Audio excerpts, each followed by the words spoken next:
Welcome to Abide in Liberty, a podcast empowering patriots everywhere to re-enthrone faith, family, and freedom as the bedrock pillars of liberty in education, our communities, and our nation. Hello, patriots, and welcome back for another episode of Abide in Liberty. I'm going to make what's going to seem like a pretty sharp departure from what I've been talking about. There's been a lot in the news recently about some recent prominent bank closures, what that means for the economy. We've been talking about inflation for months and months and months now. And so I actually kind of what inspired me to do this. We had our parent-teacher conferences this week, and while a couple parents were waiting for their turn with a teacher, I spent a little time chatting with them, and we started talking about the economy, and they had some questions, and I kind of went into teacher mode and started explaining some things that I'd learned going through finance and investment classes in college. And I realized, number one, how much I enjoy talking about these things. And number two, how a lot of the news could be really confusing and really hard to discern what's real and true if you don't have some of those basics. And, I was fortunate enough that just so happened to be the area that I studied in college.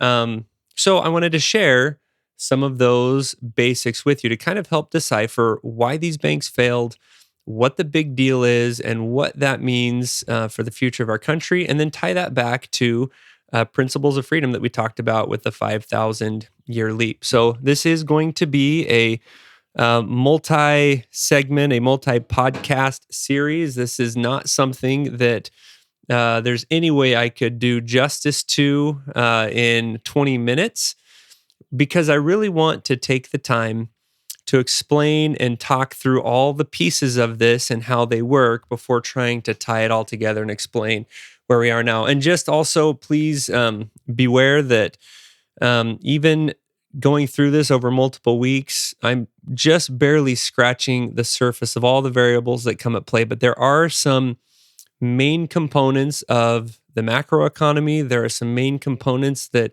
deal with how the Fed looks at and controls interest rates. And there are some very main components behind the failure of these banks and the situation that we find ourselves in now. So we're going to focus on those kind of big levers and leave some of the more less impactful minutia for academia. Now, to do this, we're going to start by going back to the formation of the Federal Reserve back in 1910. We're going to spend some time there going through that history. We're going to talk about the components of how the Federal Reserve controls interest rates. We'll look at some of the main causes behind the 2008 financial crisis and then trace some of the consequences of that through to where we are today. So first, let's go back a little bit in history to 1910. In 1910, there were several prominent businessmen and leaders of banking systems that came together in a secret meeting on Jekyll Island. And there's a whole lot of detail, a whole lot of history here, but basically the result of that meeting became and rolled its way into the Federal Reserve Act, which was when we as a country established the Federal Reserve as the United States Central Bank. Now, this Federal Reserve was created by Congress through this act. Technically and on paper, it is supposed to be an independent entity. It is not run by elected officials.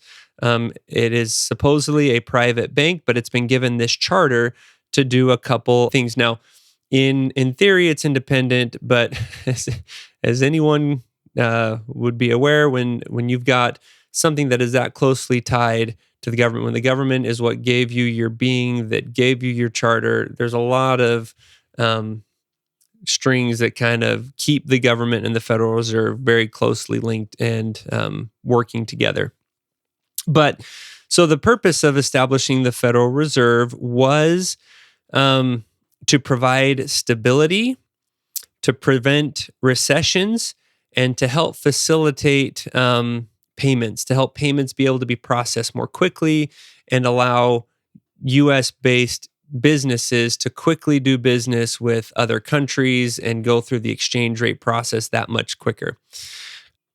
Now, the reason why the Federal Reserve was given the task to promote economic stability and prevent economic downturns is because since the beginning of our nation, with the operation of a free market economy, there had been many periods of very quick economic growth followed by recessions, right? There were busts and booms is kind of what they call them. And these economic minds in the early 1900s thought if we could somehow keep that from happening, so rather than these big growth cycles followed by recessions, which, by the way, overall, if you trace the trajectory of our economic growth, despite these ups and downs, there's a very sharp, marked upward trend in that movement. And we went from, like I've talked about before, awkward, backwater, rebellious stepchild to the economic power of the world during that time. But still, we wanted to do even better. So they thought if we could somehow prevent that and smooth that out, we could avoid all these dips and just kind of, experience this slow, steady economic growth. So if you're any student of history or any student of what happens when government tries to step in and make things better through more centralized planning, which was what the Federal Reserve was intended to do, you'll know, you could probably guess anyways, that the cycle of recessions and booms and busts has not stopped. In fact, shortly after this Federal Reserve Act was passed, we fell into the Great Depression with all of the horrors and terrible things that came with that.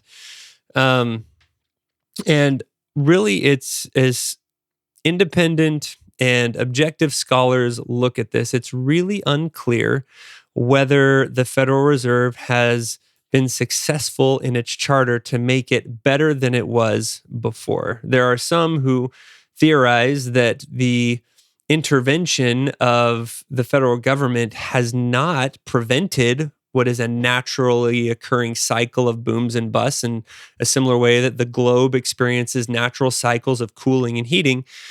Many will theorize and have theorized that it's possible that the meddling of the government in the economy in this way has just led to more severe booms and more marked and severe recessions. Now, there's only one way to know that for sure, and that would be to hop in a time machine, go back in time, and run the other experiment without the Federal Reserve. So we'll never know for sure, but let's just say that it's not clear at all that things are any better, and it's possible that they're worse. All right, so let's jump into the Federal Reserve and its job. The way that the Federal Reserve has sought to keep things stable in the economy is to control the inflation rate. When there's these big upswings, you experience an increase in prices and there's an increase in demand for goods. And so you have lots and lots of economic activity. When you have these recessions and falls, prices fall, demand falls. And so the idea was if we can keep inflation steady and predictable at a very, very low 1% to 2%, maybe 2% to 3%, then we'll have a steady stream of demand, a steady stream of supply. We don't have these big swings. So one of the main things that the Federal Reserve is responsible for is keeping inflation at a very small, manageable, predictable 1% to 2%. But before we can get to today's problem, we all know, if anyone has been to the store a couple times in the last year or two, knows very well that inflation is not at a very manageable and predictable and consistent 1% to 2%. It is many, many times higher than that. But before we get into explaining why that is, let's start with defining what inflation is and what it is that the Federal Reserve does to control inflation and how all that works.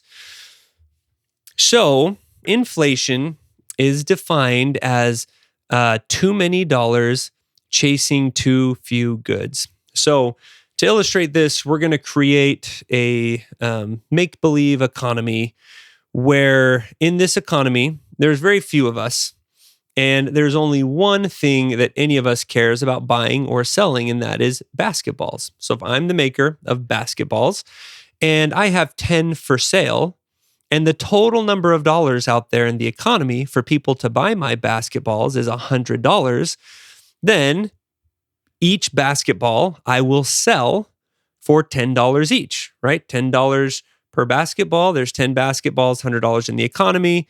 That's how the price is set. But if for some reason, myself as the owner and producer of basketballs and the dictator of Basketballville, I decide to reward my loyal subjects with a stimulus check. And so I send out another $900. I print $900 and divide that up between my subjects. So now instead of $100 in this economy, there's $1,000 in this economy. Well, I still only have 10 basketballs to sell. The same number of goods, nothing has changed. We're going to hold that constant, but now there's $1,000 chasing those 10 basketballs. So all at once, I have everybody show up wanting to buy a basketball, and I have more people wanting to buy my $10 basketball than I have basketballs to sell. So as an astute and as a businessman who's interested in maximizing my income for the support and comfort of my family, I'm going to increase my prices until I find a little bit more of a balance, till they're not just flying off the shelf. So the price of those basketballs, eventually I'll settle on a nice balanced $100 per basketball. $100, 10 basketballs, $1,000 in the economy, and we're back to balance. Supply equals demand once again, and we've got a good balance between the number of dollars out in the economy and the number of goods that those dollars are chasing. Now, in reality and in the real world, when this happens and there's more money chasing the same number of goods, people go out, like I just talked about, and want to buy more. And vendors are naturally incentivized to raise their prices until they reach this equilibrium where they're able to sell and people are able to buy at a constant rate. And there's not just a surplus of demand. Or on the flip side, if they decide to raise their prices too much, all of a sudden there aren't enough customers that want to buy them at that higher price. So they will lower their prices until they reach that nice, steady equilibrium where product comes in, they're able to sell it, and people are buying it and interested in buying it. Now, this doesn't mean that vendors are evil. The root cause that caused this problem in my little make-believe economy is the supply of money.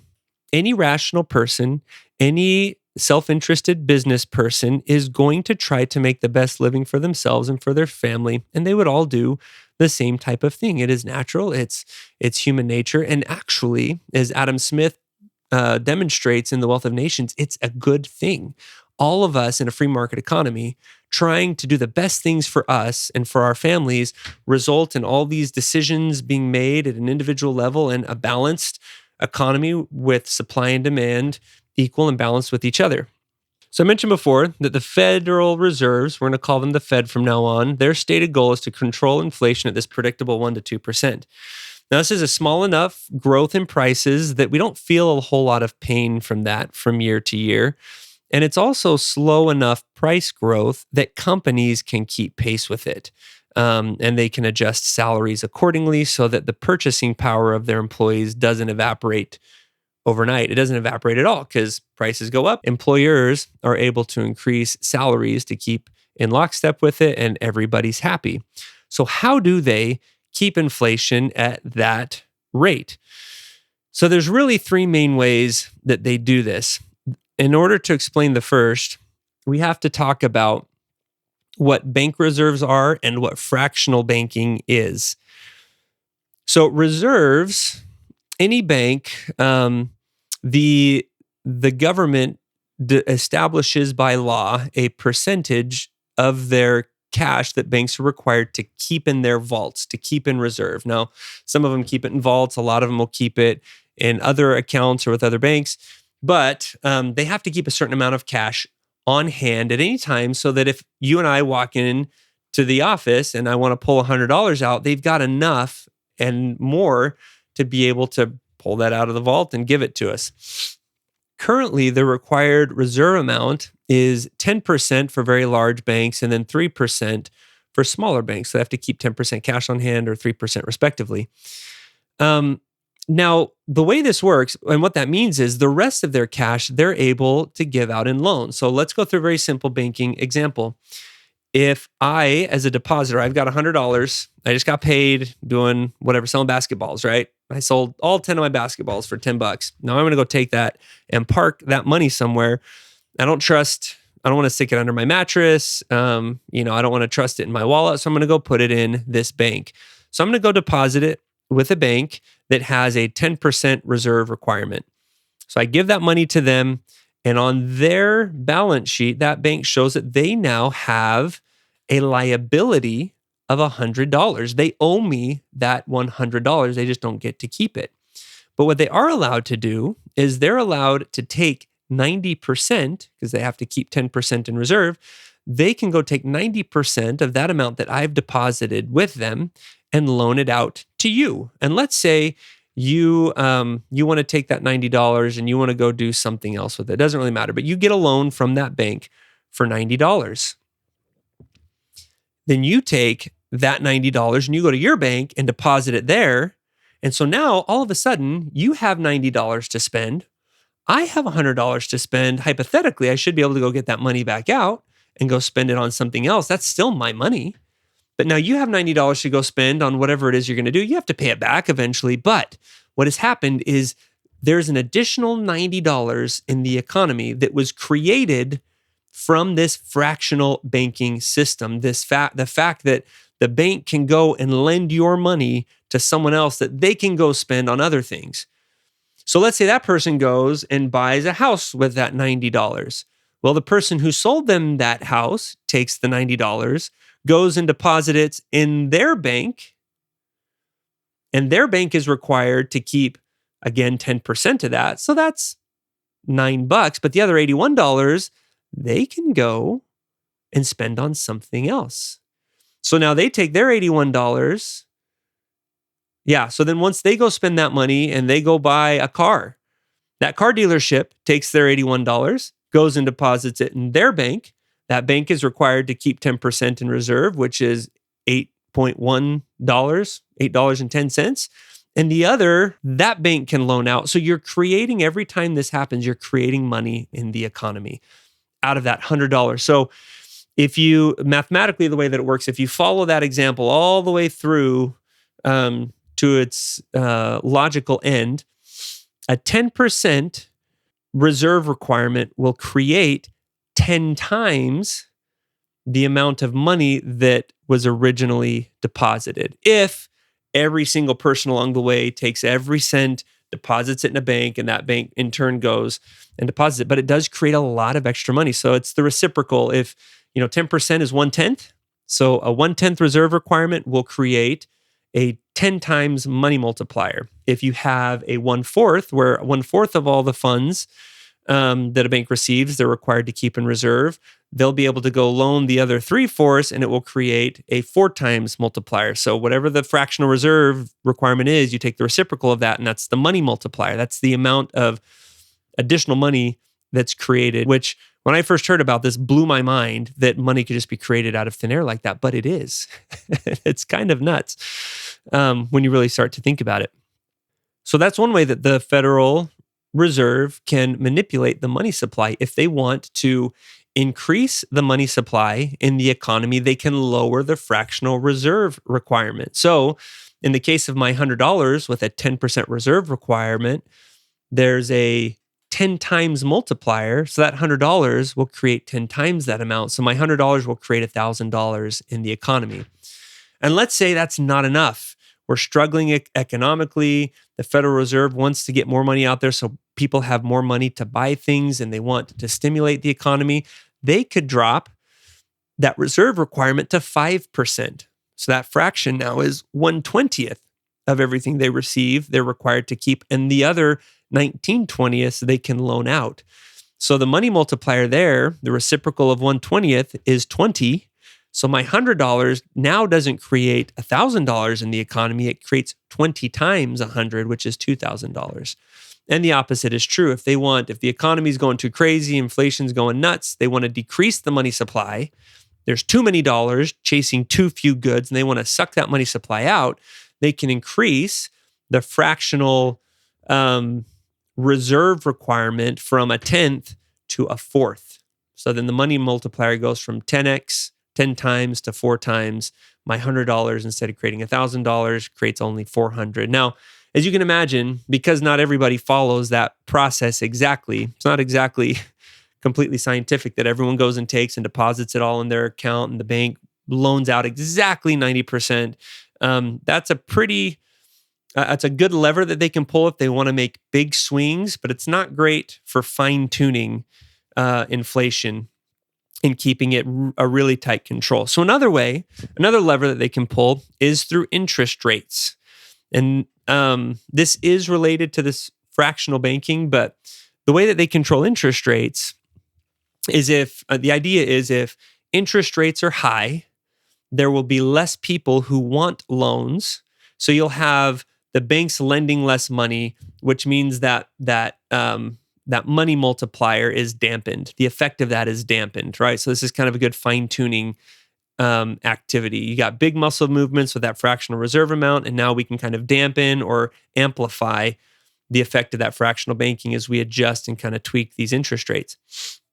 So when interest rates are high, people don't want to borrow as much. So not as many people are going to the bank for loans, which means they're not depositing it into other banks and creating more money as a result. And so the money supply will shrink. If not enough, if again, we want to get more money out into the economy, we can lower the interest rate, which means more people are going to go to the bank wanting loans, which means you've got more money, creating more money in these banks as they're deposited and redeposited again, using that money multiplier in the fractional banking system. So I hope all that makes sense. If you're falling asleep to this, I apologize. I really kind of geek out over this stuff. All right, guys, we're out of time. We're going to have to stop there, but we will pick up next week with the topic of treasury bonds. Thank you for listening to Abide in Liberty. Make sure you subscribe so you don't miss any future episodes, and share this with friends and family. In the meantime, keep up with the show online at abideinliberty.com. Also, if you'd like to help our K-12 bless and educate more families, contact us by visiting libertyyouthacademy.org. Until next time, be on the alert, stand firm in the faith, and be strong.